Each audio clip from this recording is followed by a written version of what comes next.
Have you wanted to learn more about philosophy and spirituality but felt intimidated by ancient Greek or Sanskrit?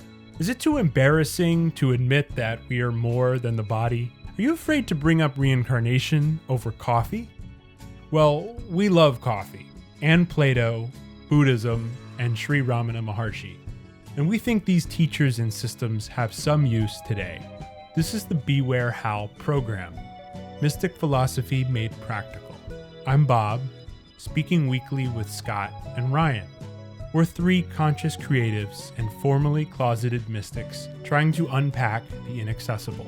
According to the mystics, the truth cannot be spoken, but we'll try to talk about it anyway. Hello, I'm Bob, and this is the Beware How program, speaking with Scott and Ryan.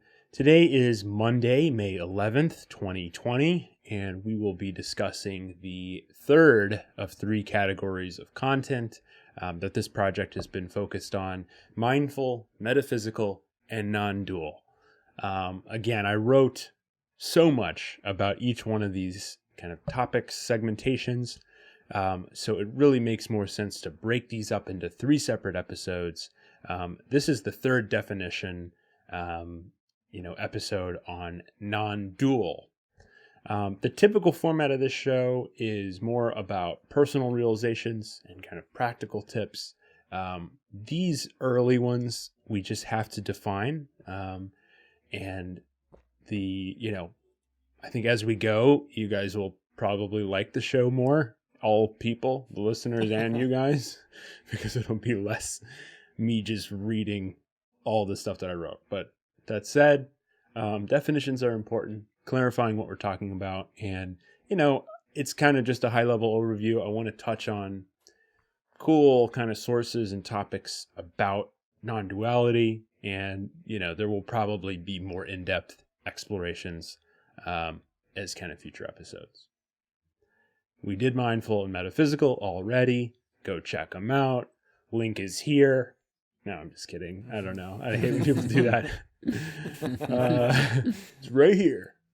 Okay, so non-dual is the last of these three, and it means not two, so one only. A couple of definitions here. This is just good old Wikipedia. Non-dualism primarily refers to a mature state of consciousness in which the dichotomy of I-other is transcended, and awareness is described as centerless and without dichotomies.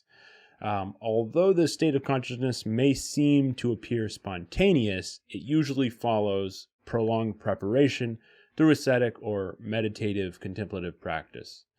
Non-dualism, the term comes from Advaita Vedanta, which we'll get into here, but descriptions of non-dual consciousness can be found within Hinduism, Buddhism, Islam, and Western Christian and Neoplatonic traditions. So that's from Wikipedia, and it's kind of nice because I had, I knew that, and I thought that, so it was cool to kind of get the affirmation years later from them. I wrote a similar thing, like, it's mostly Advaita, but there's little seeds in other traditions that wouldn't necessarily be considered non-dual strictly, but there's kind of fun moments, as we'll see here in the next 1,000,000 pages of this agenda that I wrote.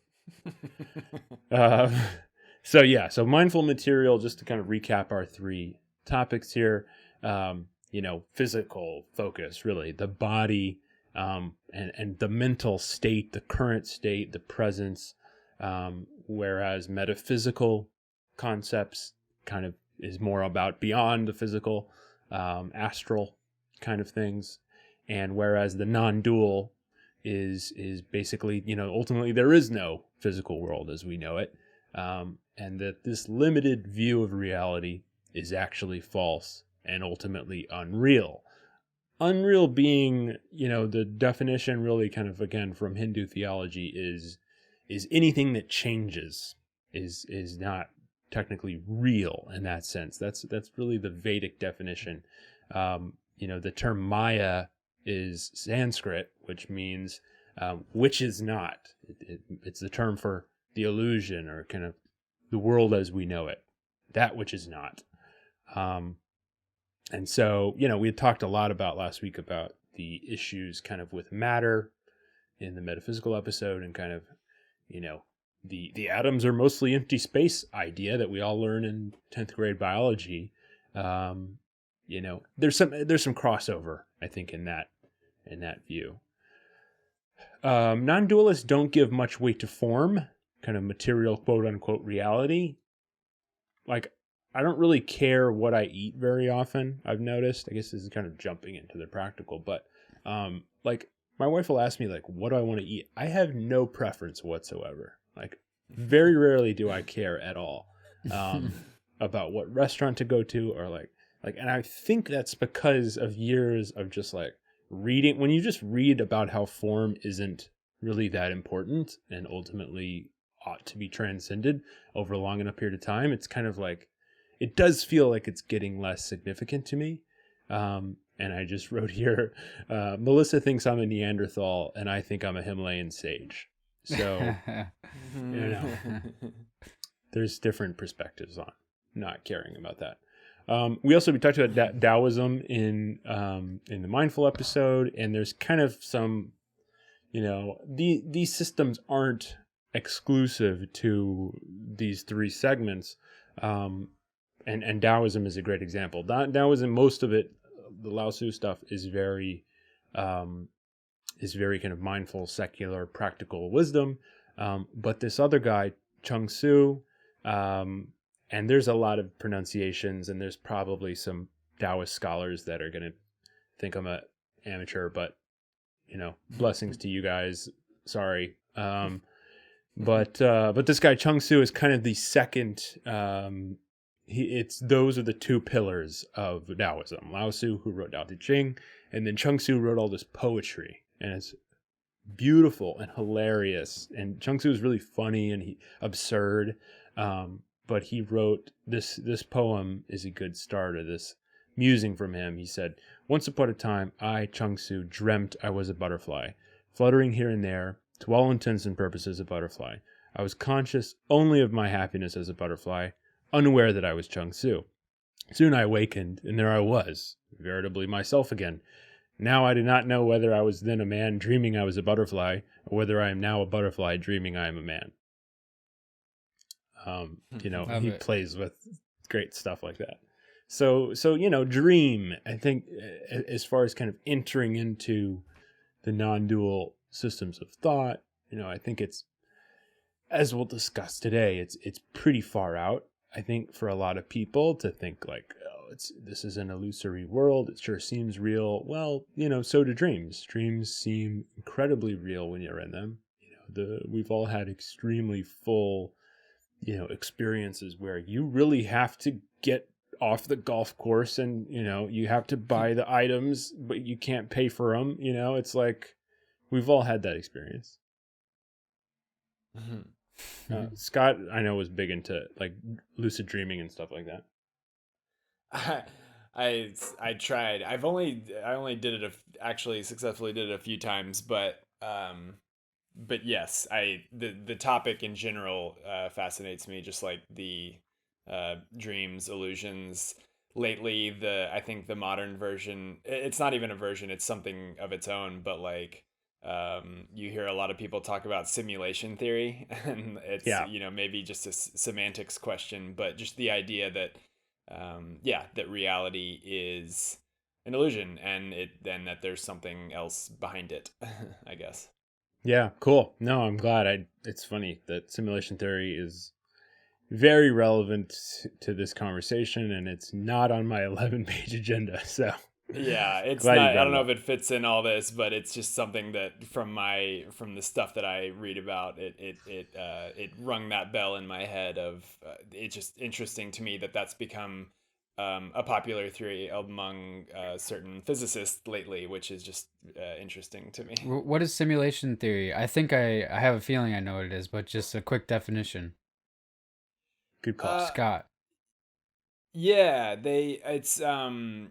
I I assume, and I was wondering about this myself the other day. I'm sure, there's like a more concrete definition than what I have in my head, but the analogy is that, the universe is being run by an incredibly advanced computer, and that we are part of that software. And of course, like I said, there's kind of a semantics thing. Like like people from the science realm are using an analogy that we all inherently understand now, because things like virtual reality are getting closer, and I mean they're here, and they're getting so good that now we can imagine that wait, what if this all is a virtual reality of simulation. And so anyway, I don't know the details, but there are like legit mathematicians that have like put forward like mathematical theories or they claim that there are things hinting that could be a reality. And I don't know, I'll have to come back and give some more concrete details on that. But yeah, apparently it's become more popular amongst like certain I don't know, like cosmologists and physicists, or and I don't know if that's just because like movies like The Matrix have been around a while, and so that idea, that seed has been planted in people's minds. But yeah, that's the basic notion that I'm sure people have heard of by now. It's just that it is, we are in a piece of software simulation, and that can be, you can stretch that as far as you want, as as what is a computer, or what is a reality, and how do you define those things. But anyway. Sure. Yeah. Right on. Yeah, as someone that has been familiar with the non-dualism material for a long time, I kind of tend to perhaps almost like the dark side of like being in a tradition too long is like kind of seeing it to be to ladder up into your own belief, and just like, oh, simulation theory, oh, that's another interesting thing that kind of very clearly makes sense, like it's within this ideology, even though that might not necessarily be the case. So I guess I kind of have to make that admission, because when I first started reading about that, I was like, oh yeah, cool, that's just like what a science fiction writer would call kind of non-dualist dream illusion. Great, moving on. But that might not be as objective as I ought to be. So I think if people are interested in that, there's a lot of material on it, and it's relevant to the quantum physics folks. It's like basically we're living in a Rick and Morty episode. Yeah. Yeah, totally. It's there's definitely it. It's just interesting to me that it's become popular in the science realms, because it gets at that major cloud of metaphysics of like, what is the universe made of, like, and what's behind it, and that's just one of the answers that has bubbled up to the surface. So anyway. Yeah, it was the scientists that have taken mushrooms a bunch. Which I'll listen to them. What is even a computer? Yeah, exactly. Cool. So Chung Tzu's great. Another kind of pre-Advaitin, non-Advaita Vedanta, non-Hindu is Plato, who's also an extremely early philosopher. Pythagoras was earlier than Socrates and Plato, but they're pretty foundational to, certainly ancient Greek philosophy and Western thought. And, there's definitely debate, I think, about if Plato was a dualist or a non-dualist, which is kind of funny to me because it doesn't matter at all to me, but maybe to other people. But he had a theory of forms, which kind of the dualist camp would say is more of a dualist hierarchical structure. But his most famous thing is the Plato's Allegory of the Cave. Can certainly at least have a non-dual read to it. This is kind of what it is. You guys are familiar. In Plato's cave, there's a community of people living in a dark cave underground. They are bound by chains to prevent them from leaving. Fires are lit, and their movements cast shadows on the cave walls. Eventually, a man breaks free of his chains and climbs up out of the cave, kind of entering or re-entering the world of daylight. He sees a meadow and butterflies and the sun rays, beautiful green trees, and just ecstatic with this new understanding of existence, he heads back down into the cave to explain to his chained community, what he's encountered, the fact that this is a shadow, hellish world and not reality. And not only do they not believe him, they kill him for spreading such a preposterous fiction.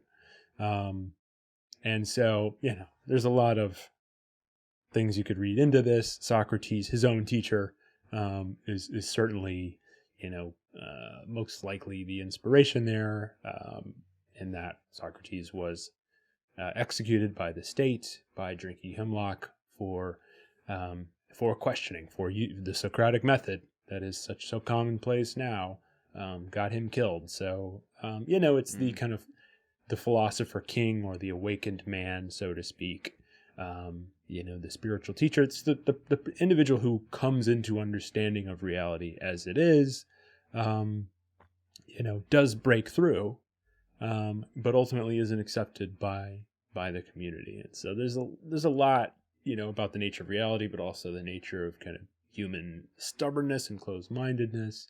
But all that said, it's a really tidy little piece that is in great coherence with kind of mystical philosophy and non-dualism.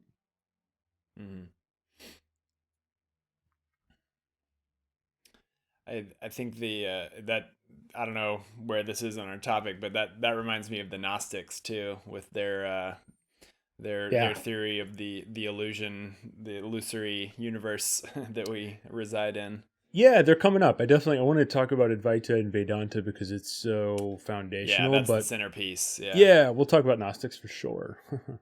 They're in here. So yeah, let's keep it going. We'll jump into Advaita. They are, a school within Hindu philosophy, and there are lines that pertain to this dreamlike aspect of this world that date back to ancient times. But it really found its stride with this guy, Adi Shankara, who was an Indian philosopher in the early 8th century.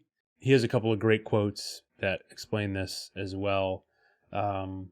He says, Brahman is the only truth, the world is illusion, and there is ultimately no difference between Brahman and individual self.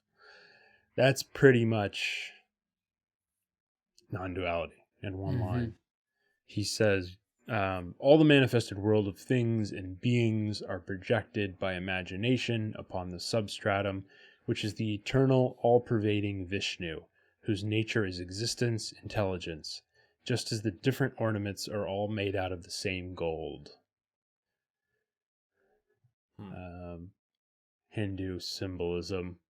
In that reference, just so for clarity, Vishnu is like referring to like creation, destruction, like the workings of the day-to-day universe, right? Or no? Yeah. Vishnu is the preserver god of the Hindu Trimurti, which is, they have a 3-pronged divinity. It's very kind of pretentious. Comparative religious scholars would say it's not like the Christian Trinity. Like, it's very. I remember being like, they got a thing, and then but it's different. Damn it! Even though it's 3, Brahma, Vishnu, and Shiva, and that's Shiva's the destroyer, Brahma's the creator, and Vishnu is the preserver, and gotcha. Brahman with an N is kind of the transcendental being above the Trimurti. That's kind of the all in all. But that quote might be, various sects within Hinduism place greater importance kind of on each entity. So you have, Sri Ramana, who I'm about to talk about, was a Shaivist Shiva devotee, despite being an Advaitin. And same with Krishna is an incarnation of Vishnu. Rama is an incarnation of Vishnu. So if you're a Krishna devotee, or the Hare Krishnas, if you might be familiar. And, there's a lot of different types of worship of each of these beings, but like when it says like eternal all-pervading Vishnu, well, that's just one of the Vishnu sects within Hinduism that considers that being to be foundational. Cool. Thank Probably, yeah. It's just form anyway, it doesn't matter. He has this phrase too, which I really like, which is like kind of indicative of Sri Ramana Nisargadatta, where he says, they kind of have this like not cold, that's the wrong word, but it's very like almost like Spartan, kind of like, this is the way it is, like especially Nisargadatta, but you'll see. Shankar says this: give up identification with this mass of flesh, as well as with what it thinks a mass. Both are intellectual imaginations. Recognize your true self as undifferentiated awareness, unaffected by time, past, present, or future, and enter peace. Damn it. It's like he should be... He's kind of just like, this is how it is. Give up the futility of the false. Come on in, Mm-hmm. So anyway, love those. I feel like when the average person hears that, it would feel like stepping off into a big deep end. It maybe scares, scares the ego, right? to think about totally. That's terrifying to the identity of the separate self. Absolutely. This stuff is not for, the conscious folks that care to retain individuality, which I guess is basically all of us. I mean, it's you don't, melting into the infinite. It sounds nice, but it sounds a little scary, and I think Yogananda is a little bit warmer in that he kind of explains he definitely had a warmer presence about it, to where it's like you don't necessarily lose your, it's not like you just kind of absorb into nothing. You absorb into everything. It's the opposite of what you're afraid of. Right. You're not losing anything, you're gaining everything. Right. And it's a diluted thought system for us to be fearful of that. And so that's just, these practices get to that. And, honestly, good segue, despite my rocky segue into Advaita, passing Scott's bringing up Gnostics, which we will get to Gnostics. That was like the least smooth transition I've ever made. Yeah, a little bit, but I feel like it's like my thing now, and I'm like, I don't know. Anyway, my thing is to disturb your thing. So. I really don't want the podcast to be my pontificating, but these definition episodes, disclaimer, people, there are better episodes coming and that we've recorded previously that are less me just rambling endlessly. But so anyway, that actually is a good segue into, incremental evolution of consciousness for years, which is what most of us mortals have to endure. There are people like this guy, Bhagavan Sri Ramana Maharshi. He had this instantaneous veil breaking. He was a liberated being who experienced his sudden liberation at the age of 16, which remained throughout his life. Basically what happened was in 1896, a sudden fear of death befell him. It was a mortality fear. And he was struck by a flash of excitement or heat, a current or force that seemed to possess him, while his body became rigid. And so he kind of almost went into a death process mentally and initiated a process of self-inquiry, asking himself, what is it that dies? He concluded that the body dies, but that this current or force remains alive, and recognized this current or force as his self, capital S, which he later identified with the personal God. And so he was just fascinating. He kind of turned on and just light bulb his entire life. He said, quote, "Inquiring within, who is the seer? I saw the seer disappear, leaving that alone which stands forever. No thought arose to say I saw. How then could the thought arise to say I did not see?" So, I mean, very like, mystic, basically as mystical as it gets when it comes to kind of observer. The observer actually kind of dissipated for him, and it just is. His primary teaching was silence. Merely being in the presence of him would transmit this energy. That was kind of what the devotees would talk about, this feeling around him.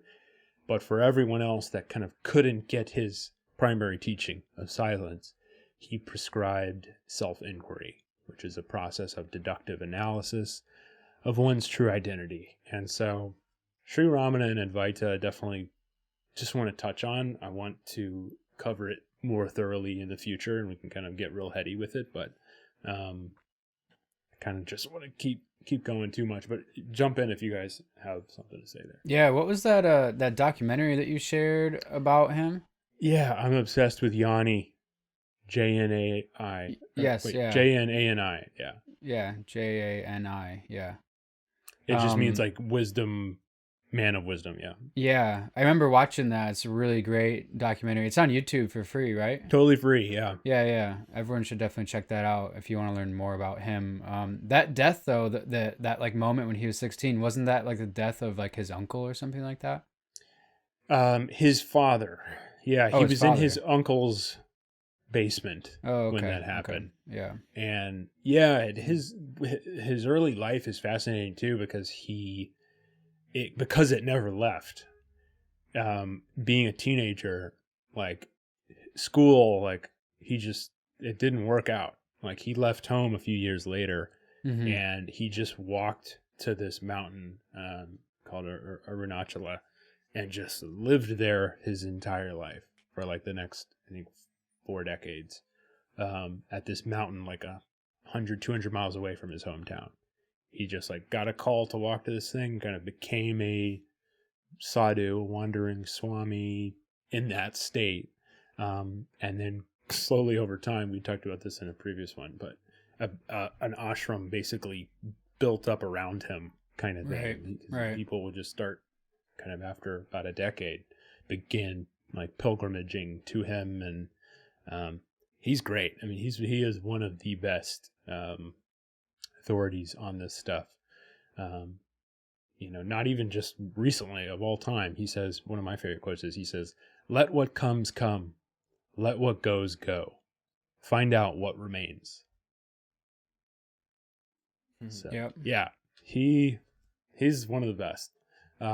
Self-inquiry too, we can definitely explore more now or later, but he says his official biographer, Arthur Osborne, said, kind of when asking about the practical side of this lofty philosophy, Arthur Osborne says, one of two things will happen. You either get really peaceful and quiet, or you get enlightened. So it's a pretty good method. Sounds like a win-win. It's a win-win. Totally. So love these guys. Love Sri Ramana. This other guy, Nisargadatta, is a couple decades later. He got famous in the 70s, early 80s, and died around that time. He is pretty much the second best known Advaita Hindu teacher from the last century. Even though they weren't necessarily related, Nisargadatta had a different guru, and Sri Ramana didn't have a guru. They often are grouped together, kind of as a first and second. But Nisargadatta is great. He really is this kind of matter of fact teacher. He's almost like angry. I mean, it's almost like he's like frustrated with people for not getting it. He sold tobacco. He was constantly just rolling and smoking cigarettes, constantly. And Like Sri Ramana was his own personality, but Nisargadatta was like a Tarantino character. Like he's just like he's just this fascinating guy who's like chastising people. He says like most of his dialogue, the famous book on his philosophy is called "I Am That," and a lot of it is in the terms of like a questioner and then his answers. Also, same with Sri Ramana. It's kind of, they don't really like make big pronouncements. They're not like, Southern preachers. If someone asks them a question, they answer it, and sometimes they even answer it with a question. It's a different way of looking at things. It sounds very Socratic. Totally. Yeah, right. There's a theme here. The questioner says, we were told about karma and reincarnation, evolution and yoga, masters and disciples. What are we to do with all this knowledge? Nisargadatta says, leave it all behind you. Forget it. Go forth, unburdened with ideas and beliefs. Abandon all verbal structures, all relative truth, all tangible objectives. The absolute can be reached by absolute devotion only. Don't be half-hearted. The questioner says, I must begin with some absolute truth. Is there any? He says, yes, there is. The feeling I am. Begin with that. It's just very like, and now get out of here kind of thing. Yeah. So love those guys. He also, Nisargadatta has one of my favorite quotes ever of all time, which to me sums up non-duality and practical living. He says, wisdom is knowing I am nothing. Love is knowing I am everything. And between the two, my life moves. Oh, I love that. So cool. Yeah. That's great. So that's those guys. I think, again, we should definitely do an Advaita focused one in a few episodes, because it's add it to the whiteboard. So rich. Yeah, I gotta Google Doc. It keeps growing. But there's a lot more to non-duality even than them. And coming back to the Gnostics, I think the Gnostic Christians too influenced Scott and I growing up. As we discuss in the Easter episode, check it out. I hate this aspect of it. You Link need here. The DJ sound. I really for need when you say that. Do the DJ sound. Yeah. Check it out. Yeah. It's right here. Scrolling animation. Easter episode. Okay, so the Gnostics, they're great. They were also very interested in the same kind of idea of seeking the real, capital R, real beyond the unreal. They were an early group of Jews. They were Christians, but actually even kind of pre-Christian.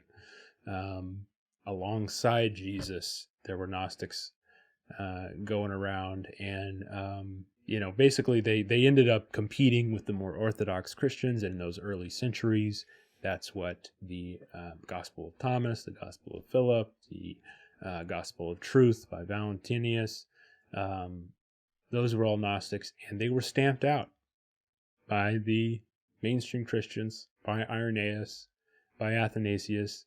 A bunch of rude Christian fathers didn't think they were that great. And, basically, their belief was that this world, and there was actually a few different kinds. There was a few groups, so just I don't want to offend Gnostic scholars here. There was a couple of variations on the Gnostics, but, what you could say is they did believe that there was a false creator God that created this world. Kind of underneath a higher, fuller, loving God. Marcion was an early Gnostic who put together actually the first canon. His canon inspired the eventual Christian canon. When he put his out, the Orthodox Christians were like, whoa, that's a good idea. We need to also kind of root out the non-righteous texts and pick the good ones. And so a Gnostic actually put the first canon together. But his idea that I just really love is that the God of the Old Testament was this jealous, unloving, angry, warlike God, who was a completely separate, lesser entity than the loving, merciful, peaceful Father described by Jesus and the New Testament, that they were actually distinct beings, distinct entities. Which, I mean, that I get definitely that. shocked me in high school when I read that. Yeah, it intrigued me because I had been confused in reading some Old Testament sections, of like, Yeah. I don't know, God sending some bears out to kill some kids because they were like, mean That's to a the guy. best one. Just like stories like that I was just like, what? How do I square that with this, this like eternal love described by The by love Jesus? And falls so like the when rain I on the read just that, and the unjust. Yeah. yeah. So when I read that, read about those Gnostic concepts, and that there was this veil of illusion that was being controlled by this, seemingly dark and twisted power. It resonated on some level with me, that I was like, okay, I'm gonna read more about this. So Yeah, there's a whole kind of discipline of Christian theology called apologism, or Christian apologists, that try to make that very argument, to say why exactly the Old Testament perfectly bleeds into the New Testament, and it's the prophecies of Isaiah and the ancient Jewish prophets predicted exactly Jesus perfectly because of this verse and this verse, and they're very good at answering those very questions that you had as a youth. So I don't know why I'm kind of going against this entire point of the Marcion piece, but that does exist. There are scholars that kind of talk about how they are in conjunction with one another. But I agree with you and Marcion, Scott, which is, it's quite a jump. And the Gnostics were cool. They were really interesting because this is something that I didn't know until recently. They would actually rotate who led the congregation at every gathering. There was no central priest leader. That's cool.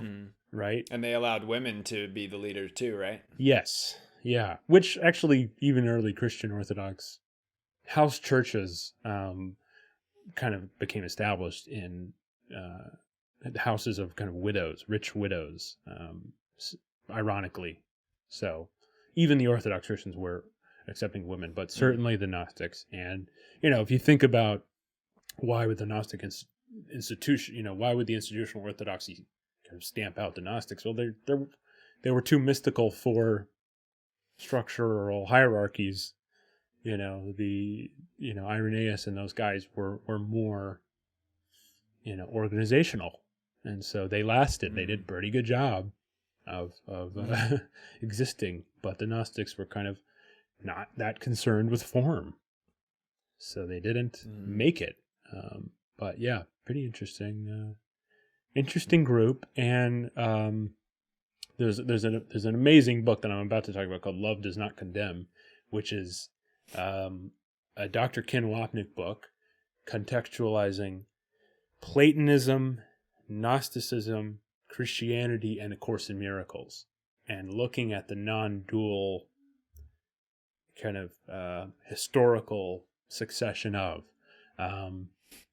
written by a guy named Dr. Ken Wapnick, who was the editor of A Course in Miracles. And A Course in Miracles, you can't talk about non-duality nowadays, especially not with me, without talking about A Course in Miracles, which is a channel document that was published in the 1970s. And, for me personally, it was introduced by a holy man, Richard, the Apache shaman, our family friend, told me that A Course in Miracles is the real deal. And it's not for everyone. But it is very beautiful, and it's written in iambic pentameter, which is Shakespearean blank verse. It's very poetic. It's about 1,600 pages. There's a text, there's a workbook, there's a teacher's manual. And yeah, it basically, you guys know about it, but for the listeners, if you're not familiar, channeled, meaning a woman heard an intuitive voice and started writing it down. And it was for 6 years. She wrote down this information that she received. Her name was Helen Schuckman.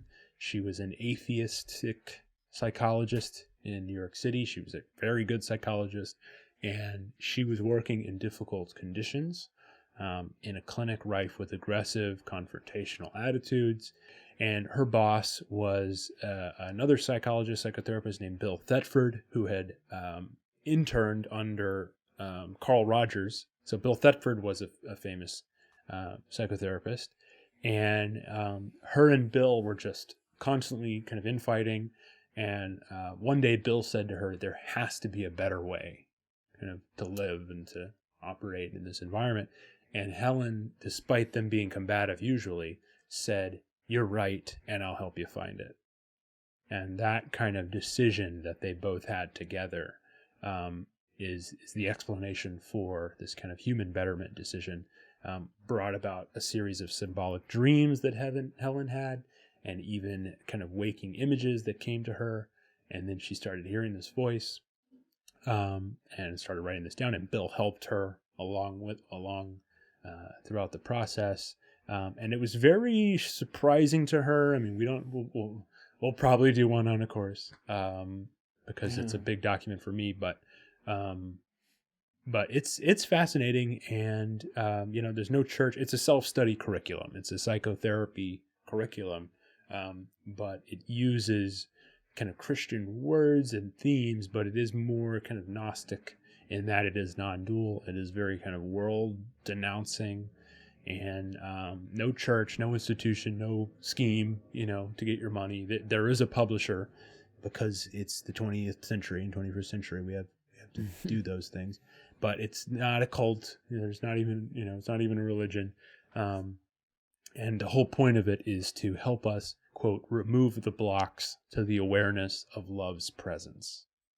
Is how it describes what it's doing. And so, it certainly is non-dual in that it's a remembering, it's an undoing. From a theological perspective, it says, quote, the opening line is, nothing real can be threatened, nothing unreal exists. Couple more. It says, one brother is all brothers. Every mind contains all minds, for every mind is one. And then this is one of my favorites. It says, can you imagine what it means to have no cares, no worries, no anxieties, but merely to be perfectly calm and quiet all the time? Yet that is what time is for, to learn just that and nothing more. Kind of a Shakespearean rhyming scheme there. So, course is great, and, to shout out Dr. Ken Wapnick's work. He was one of the early editors. He helped them put it together. He was a professor in, I think, NYU. They were New England, New York City based, and they all kind of moved out to California when they published the course. But he wrote this fantastic book, again, called Love Does Not Condemn. And it's very slept on. I was just checking it out on Amazon today. I've owned it for a couple of years. There's 11 reviews on it on Amazon. And it's like this masterpiece where I'll just show you guys. It is this masterpiece of the world, the flesh, and the devil, according to Platonism, Christianity, Gnosticism, and A Course in Miracles. It's like scholarly. It's extremely well cited. Big time shout out to that book. It's a great scholarly explanation for non-duality, its development over time. He goes into the different kind of Gnostic schools and doesn't really touch on Advaita too much. So this is kind of the Western take on non-dual schools of thought. But anyway, it's really great. I don't know if you'd plan to touch on Gary Renard at all, but for those interested in, A Course in Miracles and non-duality, that's maybe a little bit more accessible than a scholarly book. Yeah, that's what I was going to say. The Disappearance of the Universe is a really, really great place to start. Yeah, no, let's talk about it. That's a great segue too. I mean, there's a few ways in to a course, and I was going to mention too, Marianne. I mean, a lot of people maybe had heard of Marianne Williamson, but she certainly got well known running for president last year, which the course community was also called ACIM. The ACIM community was pretty split on because it's a non-dual community. So some people, on Facebook groups and stuff were like, oh, so great, Marianne 2020, we're going to finally have a spiritual teacher in politics. And some people were like, Marianne, the world is unreal. What are you trying to fix? You just have to forgive your own mind and your own projections. And so that's actually kind of a nice, jumping off point into the practical side of this material here in a second. But definitely want to call it Gary Renard too, because Gary really popularized the course. It was sort of, Marianne too. Marianne, and she wrote a Return to Love, I think in 92, which interviewed by Oprah, and then like her book blew up and a course blew up.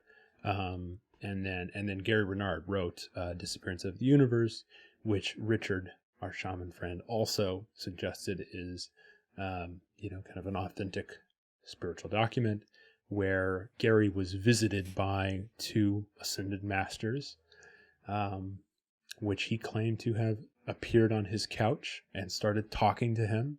And it wasn't angelic appearance or anything like that. They just zapped in, basically. And he opened his eyes after meditating, and there they were. And they said, Gary, da-da-da, and it started talking. And that's the book, is these conversations he has. And to Ryan's point, it's definitely more accessible, I think, than some of the denser scholarly. So it's kind of like, maybe go Wapnick if you want the referenced hard scholarship, but go Gary if you kind of want the pop, fun narrative side of it. But it's all talking. I like the iambic pentameter myself. Right? Yeah. Or if you're a literary guy like Scott, just jump into a course. Perfect. Yeah. That idea earlier too that we were talking about of like melting into the one being sounding scary or whatever. There's a line, this is not an exact quote because I couldn't find it, but it's the ideas from a course. It says, it's not arrogant to think you're one with God. It's arrogant to think you could be separate from God.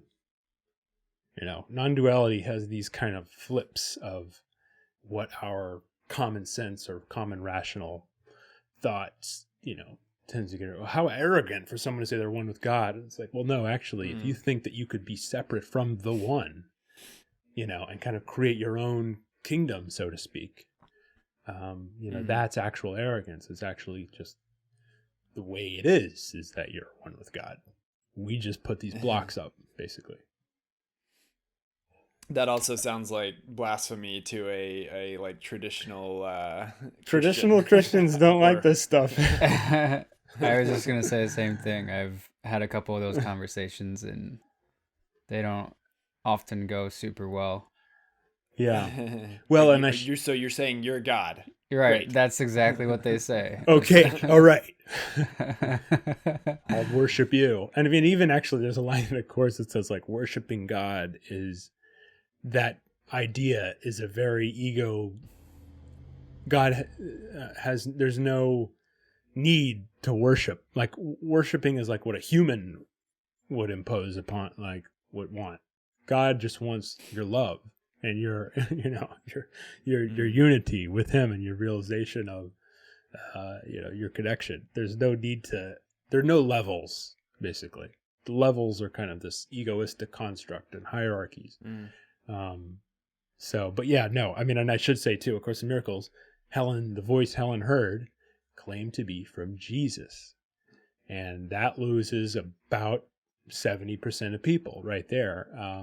And to me, it doesn't matter, if it is cool, if it isn't, that's cool too, because the material itself is where it's really interesting. But the voice of the work does clarify moments in Christian theology that were misinterpreted according to it. So, the resurrection, for example, it talks about the resurrection, kind of like we mentioned in the Easter episode. The resurrection was actually designed to explain or teach the idea that man is spirit. That's what it was doing, and that's what it accomplished, not dying for the sins of the world.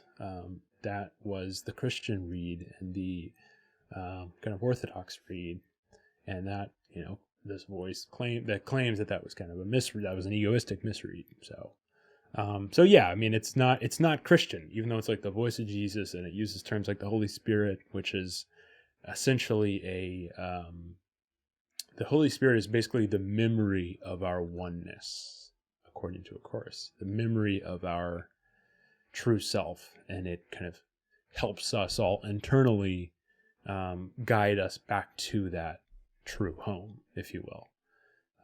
It's not like this angel kind of figure like in like a stained glass of a church or something like that. So yeah, it uses Christian terms, but and the voice of Jesus, but it is very different. And frankly, I mean, to that point too, Orthodox Christians, if you Google A Course in Miracles, you'll probably see some criticism from Christians saying it's demonic, that she was possessed when she came up with this stuff. And,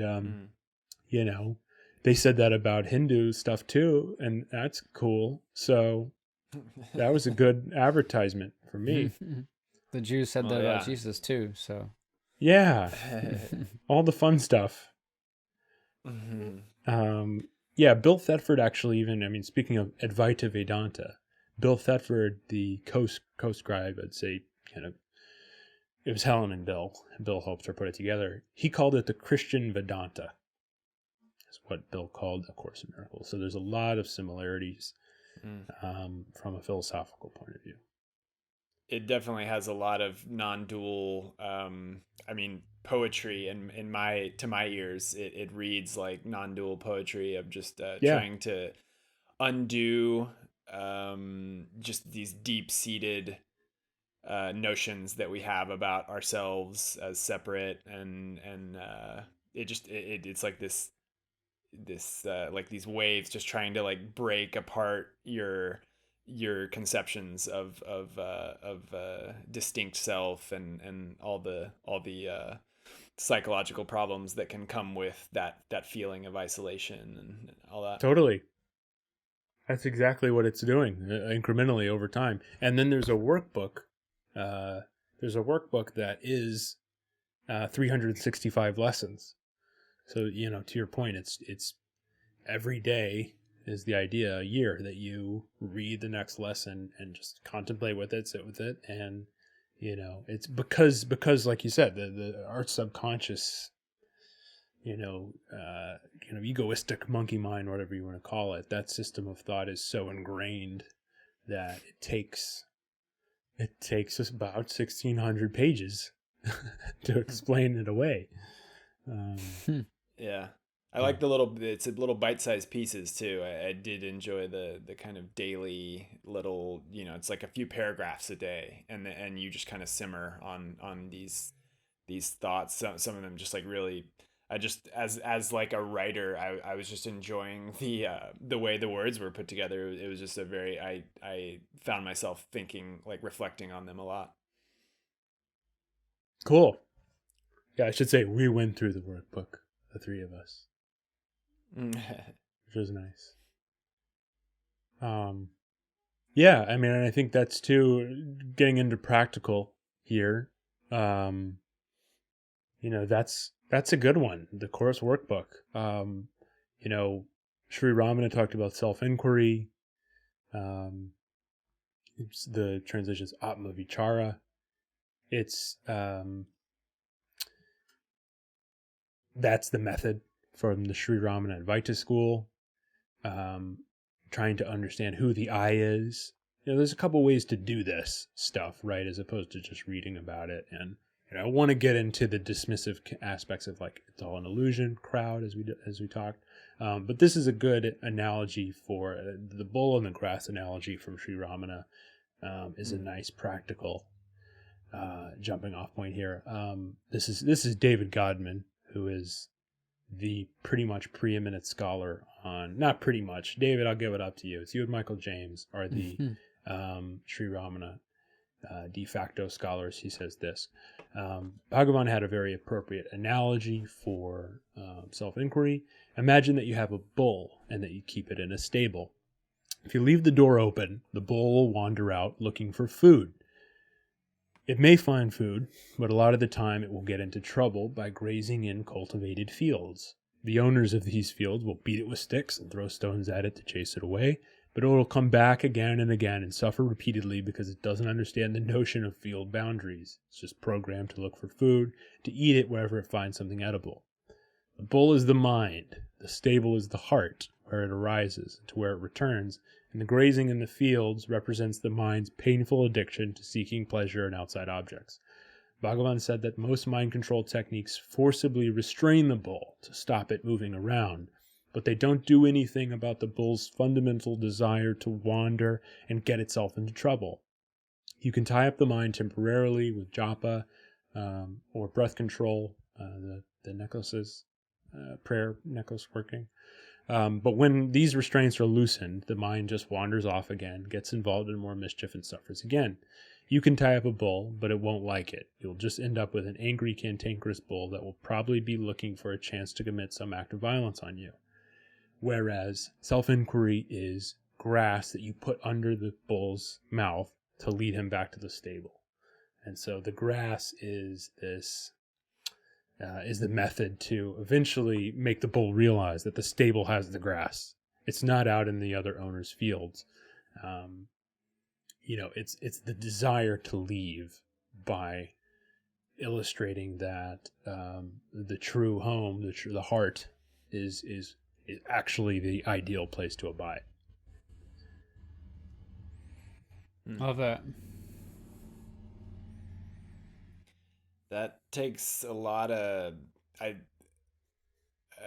that the image of trying to contain it forcibly is I feel like the standard method of most traditional the whole point is limit your desire, like that's don't go over there, you can't have that, that's bad, don't look. It just yeah it makes the bull want it even more. Whereas self-inquiry is the process of slowly realizing that actually you just don't want those things. Not that you can't have them, but that you really just don't want them, and you don't know that yet. Right. Like smoking, even. Like I smoked cigarettes for 10 years, and it was like once you stop it, it's been a year and a half, what up? You stop it by just realizing that you really enjoy healthy lungs. Like you're like, I just really like being able to breathe fully way better than, the ability to go off with a friend and have a solitude moment by yourself at work or whatever it is. Like that's, those are not as good, as cool as not encumbering your own physical capacity to breathe and live. Yeah, exactly. Yeah, and I think, the Buddha isn't non-dual necessarily. I mean, there's aspects of non-duality in Zen, kind of the presence focus and like the stuff on like concepts and form being Zen just throws form out the window. So that's kind of true, but in particular the middle way aspect of Buddhism, where he, I feel like I'm jumping into that episode, damn it. But anyway, I'll just mention this. He was a rich prince, basically. He was a spoiled kid and spoiled young man, and he had everything. And when he left the palace, famously, he went to join Hindu ascetics and went hardcore into that. He starved himself, almost died, and he realized that neither extreme was had the answer. That it was the middle way. It was just having a moderate diet and a moderate world, that it was actually mental training, that, cessation of desire was ultimately his path. But the focus on the world versus the kind of denouncement of the world in the other opposite direction, it just affirmed the reality of the world and didn't do it, because it made form. Basically, it made form real by saying, no, I can't have that. No, It didn't do it. It didn't break out. And the Gnostics were extreme ascetics as well. I mean, they were vegetarian and celibates, and they avoided everything. Walking on the ground, a Gnostic sect they'd say, like, you're murdering the dirt. I mean, they were some of them were extreme because the world was so filthy, and there was just like this evil to this existence that they were trying to avoid. And I love a lot of this stuff from Gnostics, but those aspects of it in particular, level confusion is basically what I'm talking about here, which is, people in both in the Course in Miracles community and in what they call like Neo-Advaita, is kind of like the 90s and 2000s study of Advaita, and like kind of like white people that practice Advaita in America is called like Neo-Advaita. And, those two communities of non-dual contemporary seekers, there is kind of this tendency to be dismissive of well, it's all just an illusion, so it's okay. And, that's a misread to me. Ken Wapnick, of all people, the editor of Course, spent, basically decades of his life, explaining that, Course in Miracles students, when it would first come out, they would go to funerals and like wear white and bring like balloons and say like, well, it doesn't matter, it's all an illusion. It's like, well, that's not very warm and loving, and right. you're not acknowledging the pain that these people are going through, and they're not gonna, you have to meet consciousness where it is, I guess, is the main point about that. Yep, absolutely. That gets to maybe one of the big questions I still wrestle with, and that one of the quotes you said a little while ago, maybe I had heard it before, but it really stuck with me now that I heard it again. And it was the one of what was it? Wisdom is knowing you're nothing, and love is knowing that you're everything. Was that? Yeah. About... Yeah. And that's the it's a dichotomy. They conflict in my mind sometimes, but if and I think eventually I'll get past that when I see that there is no difference between those two, but it's trying to pull away from an illusory world while still caring deeply about the people that are in it that you love, and how do you blend those things together? Yeah, I don't know. I'm not Sri Ramana, man. No, David Hofmeister is another Course teacher I really like, and he talks a lot about this, and he says, look at Jesus' own life. He was very active. He was very, feeding the poor, traveling around, teaching people on the hill. I mean, he was very engaged in the world of form, despite being aware of its illusory nature. If he would have said, this is David, he says something like, if Jesus would have just, appeared and said, we're all one, God is one and we are one, and then disappeared,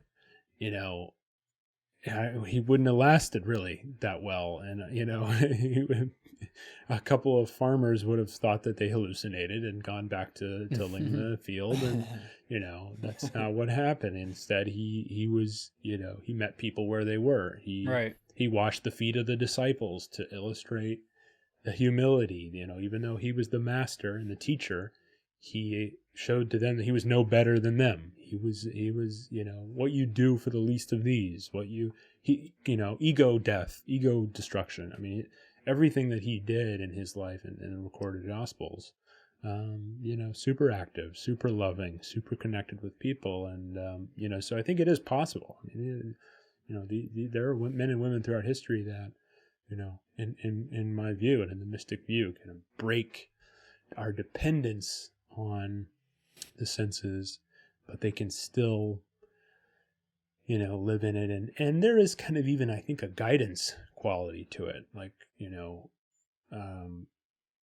like the Advaitins would say, like the self, capital S, the self is kind of what determines even your activities. Like you don't even actually have any kind of,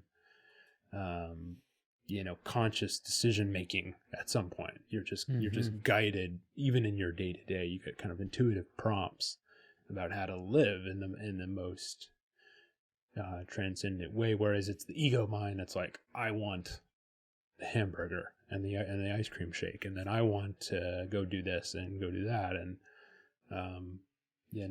it's I don't know. I'm still being driven by the lower one, but it sounds like there's a higher one that can drive you. And by undoing, you get those prompts, and at least that's the theory. Yeah. There's a thing about hierarchy too that always really resonates with me in the way that maybe I just thinking about applying non-duality into kind of, personal life. And that ties in humility, the idea of humility directly too. And I don't remember exactly where I read this, or maybe it was in A Course in Miracles or something, but the idea of seeing God in all people. And that's something I really try to apply every day. And it's hard, obviously. Like, Yeah. Your ego is constantly wanting to, especially if you're having a rough day, like blame other people or make other people wrong, or if you find a string of success, you start to feel better than other people in certain ways. And the concept of non-duality really helps me stay weighted. It's like a weight. It's like a foundation, keep me grounded in that. There is no hierarchy. We are all made of the exact same thing. We all are the exact same thing, and that immediately brings a sense of humility. And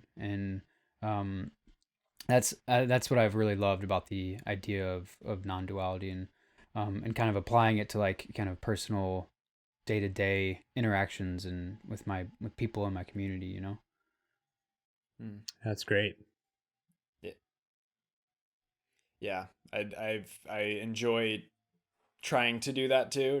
Don't always or even usually succeed, but yes. I've noticed that too, especially lately. The more I think about these things, it does feel like a grounding thought, to be able to just step back. It gives you it feels like you get a bird's eye view of your life for a split second, and that can be an incredible relief, especially in dark times.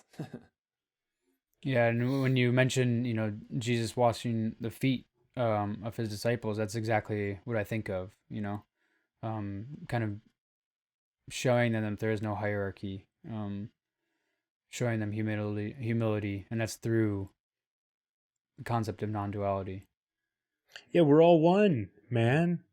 It's like we just don't know it, or we know the concept of it, or we're like, yeah, I get that, but yeah, you have to really live it, yeah, like you're saying. And there's also, I mean, that's actually a mystic practice. I mean, like some of the saints that would, like, thinking of like contemplative Christianity, where Like if they're serving a meal, every diner is a Jesus and Mary. You know, every diner is another face of Christ. And so they're ladling the soup with the devotion as though they're serving their object of divinity. It's similar in Hinduism too, where there's kind of, that darn Old Testament God criticizing idol worship. Well, little did he know, when Hindus are worshiping Hanuman or something, Rama's friend, the monkey servant, they see that image in all. Hanuman was the servant of Rama, and that was his whole story, was serving Rama and serving God. And seeing, you're hitting it out of the park with seeing the all in all. I mean, I think that's a huge aspect of it. And I think, if there is a limitation of non-duality, because that's kind of been the theme of these definition episodes, is like context, practical limitation. I mean, I think the limitation is it can be too kind of intellectual for people, or too heady, too misinterpreted, or even too cold. I've kind of heard all of these as critics, and there's merit really to each of those, because it isn't for everyone. I think everyone is on their own path. Everybody has their own preferences and, methods that work best for where they're at. Because, what did I wrote here? There's a certain irrationality to it. And even Sri Ramana would be challenged, on this. Like in the 40s, some local, kind of Hindu scholar would go to the ashram with the intention of disproving. That's kind of a common theme in these guru biographies. There's always some fist-shaking intellectual, and David Godman said this again on when that would happen to Ramana. He would say, look, there's not really a rational explanation for this.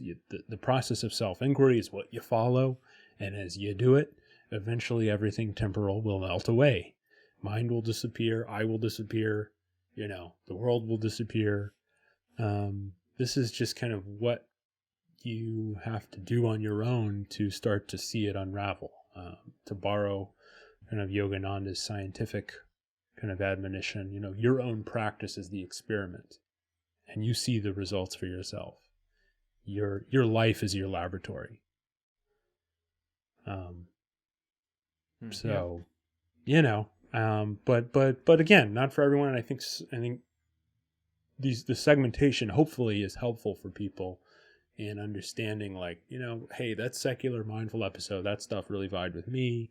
I'll pay attention to Thich Nhat Hanh more, and the Stoics and the metaphysical. That was actually cool, or whatnot, and or the non-dual. There's stuff in this one as well, and so I think just a grand all-in conclusion here is kind of the end goal might seem different. Like, I think mindful talks about presence and the current moment. Metaphysical talks about transcendence, or kind of transcending the physical. And then non-dual, I'd say, is like undoing or remembering. And I think, a theologian would say these are different. Those are all different end goals that you just described. To me, they're all the same. Mm-hmm. I mean, as a mystic, that's all very, very similar situations. They're all different ways of explaining kind of being unencumbered by our blocks, by our false self, whatever it is. So, I see the similarities, but I acknowledge that there are semantic differences on form, and that's kind of what these definitions were, hopefully able to do. Yeah. I like the way you explained it too. Obviously. Oh, go ahead, Scott. Thanks.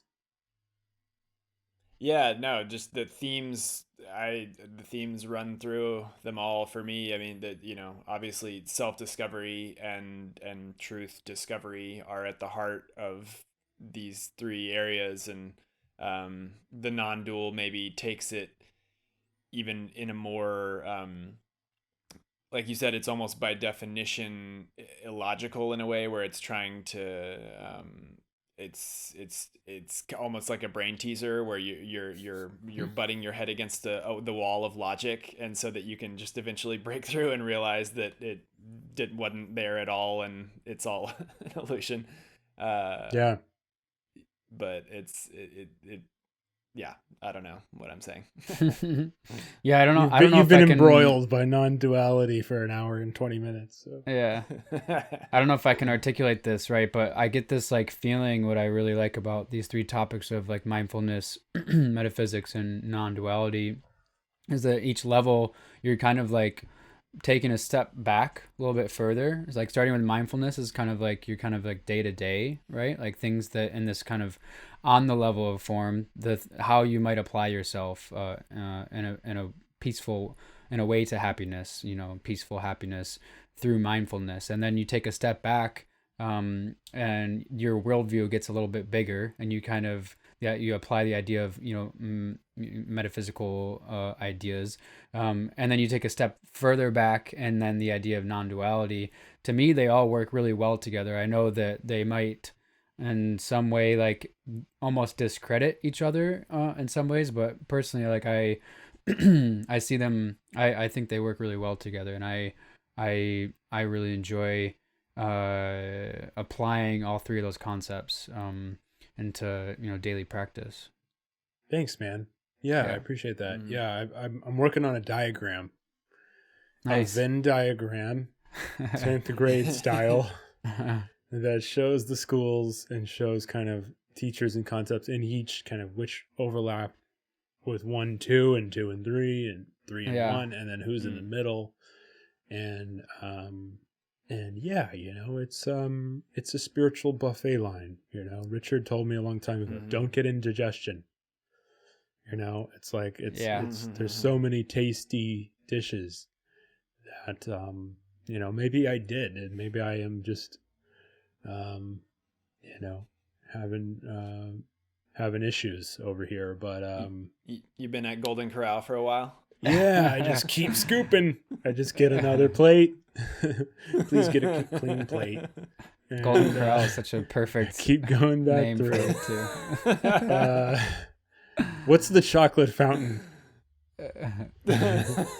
Is that Sri Ramana? Yeah, maybe. That's non-duality when you finally get to the chocolate fountain. Yeah. Thich Nhat Hanh is the hot dogs. Yogananda is the lasagna.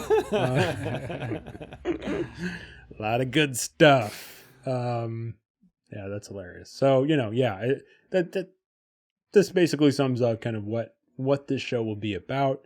And again, I said this in the intro of these, but you know, I really liked like the Easter episode and the creative episode where we did share more about like our own personal kind of realizations and anecdotes about our lives. So, you know, be ready, guys, to talk more about yourselves and your not that you have any flaws, because you're already whole and perfect as you are.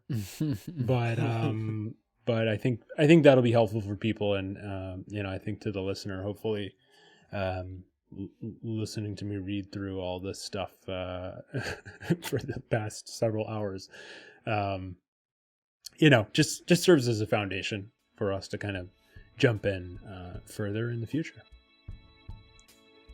Absolutely. Yeah. Hope everybody finds something cool. Hopefully everybody finds their delicious plate of buffet food.